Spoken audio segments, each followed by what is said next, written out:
Let's take a look at the curve now, because all around the world, people are looking at their own country, sometimes at their own city, and how the rate of infection is progressing. Joining us now is John Byrne-Murdoch. He's a data visualization journalist for the Financial Times. John, thanks for joining us. So which country currently is seeing the most alarming rise, the steepest curve, if you will, and why? Sure. So thanks for having me on. I think there's two ways of answering that question that give slightly different answers. If we look at the number of cases, the US is still the most alarming situation there. We've got more and more cases coming in every day across the US. And obviously part of that is because of the ramping up of the testing regime there. So more tests being carried out will obviously lead to more positive tests. So that's why one of the things we look at as well as cases is deaths.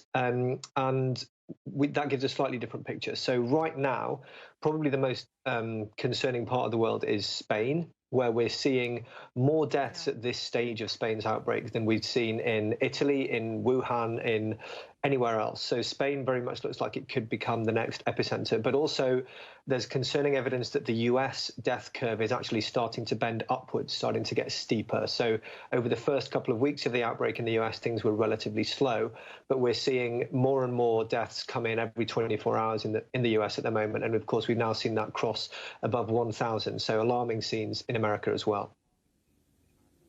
What impact, I mean, if you look at countries that have implemented strict containment measures, like Italy and now Spain, what impact are they having on the progression, on the trajectory of these curves? Because there's some disappointment in France, for instance, as well, where you have these pretty strict containment measures in place, but the curve is not flattening as quickly as authorities would want.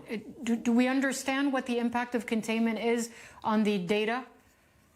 Sure. So I think the first thing we need to note there is that it takes quite a while for the impact of a lockdown to actually come into the numbers that we're seeing, especially when it comes to deaths. So when you consider how long it takes to go from someone picking up an infection to becoming seriously ill and then in tragic cases dying, that can often be 2 weeks or more. So we wouldn't expect to see the impact of a lockdown on mortality numbers for around 2 weeks.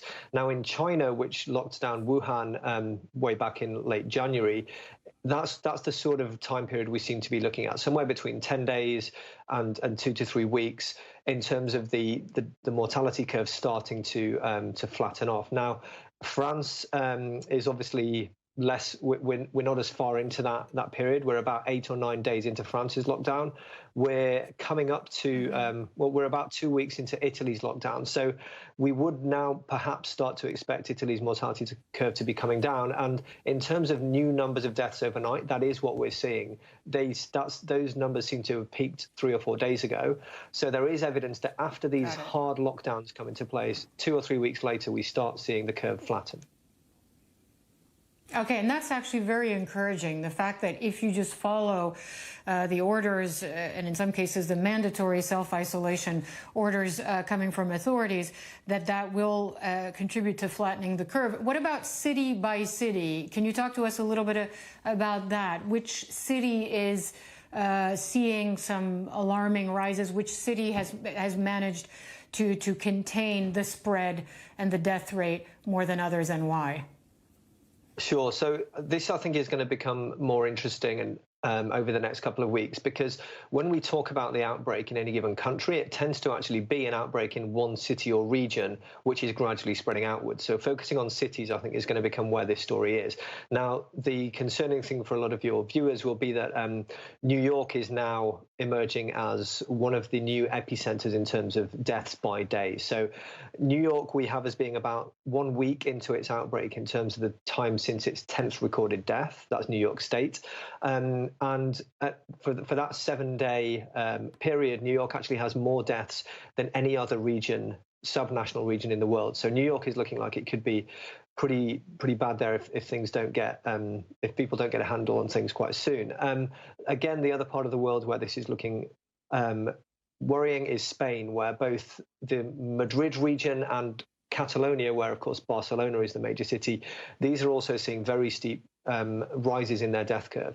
If we want to look at places where things have been going slightly better, Daegu in South Korea was one of these cities where early on in this whole story earlier this year, there was a lot of concern about Daegu. There was a big outbreak there, but the Koreans did a pretty impressive job, as far as the evidence shows, in terms of quarantining the people who did have that disease, the virus, and in terms of doing a lot of testing and then tracing everyone who the positive tests had come into contact with. And so as a result, Daegu's mortality curve has been a lot flatter than those of cities and regions we've seen elsewhere. Yeah, it seems like that is the prescription needed: self-containment, self-isolation, I should say, and testing. And in some countries and cities, we're not seeing much of the latter, certainly, in terms of testing.